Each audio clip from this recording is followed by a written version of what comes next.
Hi guys, what is up and welcome to the Theatre Lounge.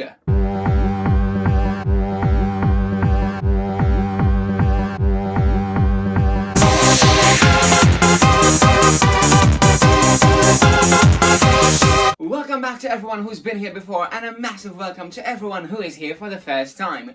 Here at the Theatre Lounge, I talk about everything to do with theatre because I love this industry so much, but I also give my top tips when it comes to auditions, colleges, and everything else that comes with it. So if you haven't yet, make sure that you hit that subscribe button to keep updated with all my theatre content coming to you every Tuesday and every Friday. First of all, before we get going with this video, I want to thank you all for getting me to 200 subscribers. You guys who are watching this video has made this a reality. Without you guys, without you subscribing, I wouldn't get to 200 subscribers, so thank you all very much, and let's keep growing together. But yeah, so in today's video, I'm going to be talking about my personal top 5 West End shows. Now, this is not every single show that's ever been on the West End. These are only the ones that I have personally seen. So that is why you saw a picture of Heathers and a picture of Hamilton, because I haven't seen them yet, so I can't really judge them. So basically, I asked on my Instagram what video you guys would want to see next, and this one has won the poll. So there we go. We're going to be talking about my top 5 West End experiences. So to actually do this video, I sat down and I got all my West End programmes out and I ranked all the shows that I've seen.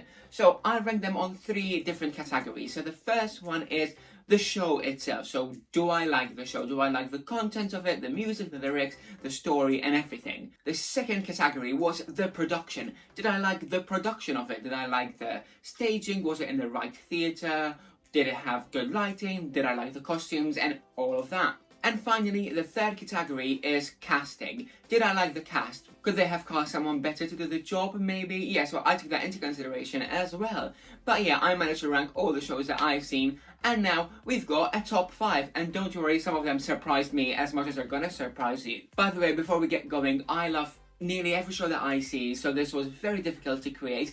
But yeah, you guys wanted it, and I did it.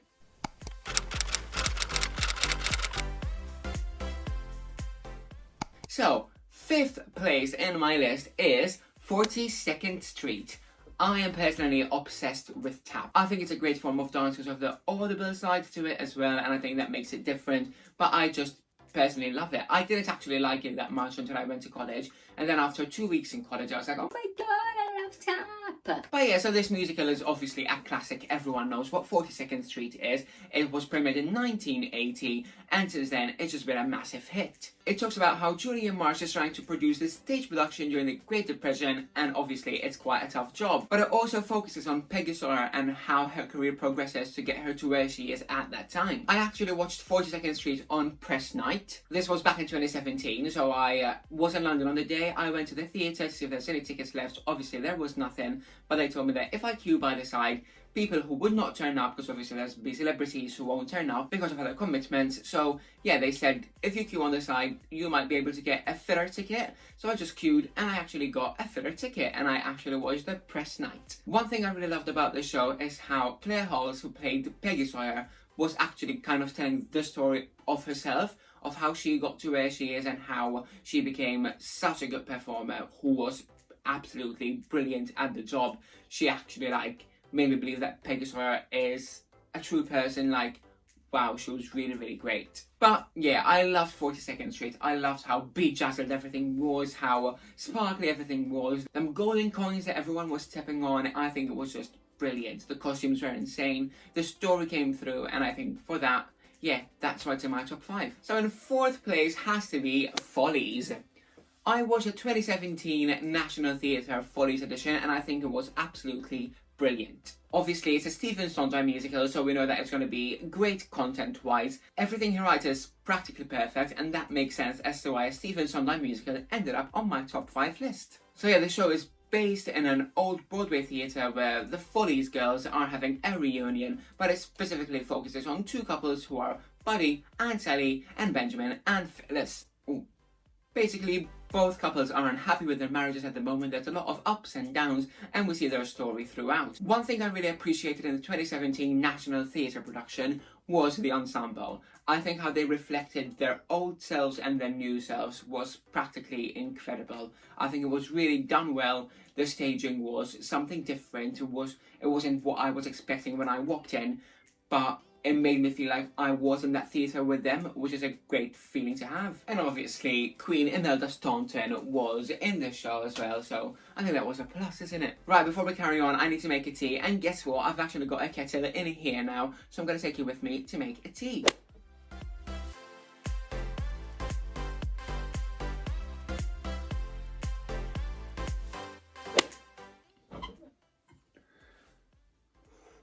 Ow, it's hot. Number 3 on my list has to be The Grinning Man. And yes, I do agree, this channel has become the Grinning Man fan account, hasn't it? Yeah, everyone knew that this was going to make it to my top 5 list, and I absolutely love The Grinning Man. I can't even say it enough. I love it. I love it. I love it. It's absolutely incredible. I think it's such a great show, such a great idea. It's based on the Victor Hugo novel, The Man Who Laughs, so obviously it's going to be great. A lot of Victor Hugo novels make great musicals, and this does not disappoint. I saw The Grinning Man in March 2018, so it was nearing the end of the production, and I actually got to see the West End original cast on it, so that was a plus. Some of the actors were Mark Anderson, Sean Kingsley, and obviously the beautiful voice of Louis Maskell. I love his voice, it is beautiful. If you haven't heard him sing Labyrinth yet, please do yourself a favour and go and listen to it, because it's absolutely incredible. You can find it on YouTube, you can find his version on YouTube, so watch that after you finish this video. Yes, I absolutely adore this musical. I think everything about it is so good, but the main thing that I really enjoyed was the puppetry. It was incredible, like it was one of the best puppetries I've seen on the West End. Then I've also enjoyed the music, the characters were so well written and the actors portrayed them so well. But obviously we know that I love the show, and I mentioned it in my underrated musical, so if you haven't seen that video I will link it up here just for you, so you can go and find some new musicals to obsess about. So in second place in this video is 6. Okay, I don't actually think I've shown my love to this musical so much on this channel as of yet, but I absolutely adore it. So this musical is based upon the 6 Wives of Henry VIII, but it's a totally different take on it. Some people say it's like the British response to Hamilton, which I don't really think is, to be honest, because yeah, I just think it's bigger than that. I don't think it was just a response musical. I think it was a musical in itself that was a huge success. But obviously it's not talking about their life with Henry, it's talking about their life without Henry and what they can do without him, and how they should be known in the world, not for the Henry VIII thing, but for themselves as people. I watched this in February of 2019, so last year, and yeah, I was really excited to watch it. I remember I was walking in London once, and when it first opened at the Arts Theatre, it was up for 6 random nights during that month. So yeah, I walked past the Arts Theatre and I was like, oh, this looks really interesting, what is 6? And then I didn't think anything of it, and I was like, okay, maybe like it'll come back to London and I get to watch it then. So yeah, so then obviously when it became a huge worldwide success and then it came back to London, I was like, I have to watch this. And my friend Maddie actually got me tickets to go and watch this for my birthday, and also before I started rehearsals for my first professional job. I feel like this musical has like a massive fan base, and that's what makes it the musical that it is today. But yeah, when I walked into the theatre, I instantly felt the mood, like it was different to any other theatre, kind of. It was like, oh my god, I'm gonna be pumped after this. But yeah, I loved how the theatre like was based around 6. It wasn't just 6 in the theatre, it was like a whole experience. I loved the choreography, I loved the costumes, and I also actually really liked House of Holbein on stage. Now, don't get me wrong, I absolutely love the soundtrack and everything of this musical, but first few times I've listened to it, when it came to House of Holbein, I was like, this is a really random song in this musical, what is it doing in here? And then when I actually watched it live, I was like, okay, this is why it's there, it makes so much sense, and yeah,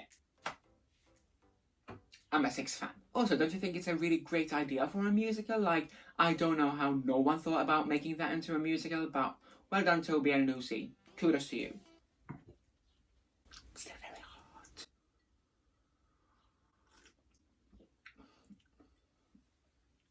And now can we please have a drum roll?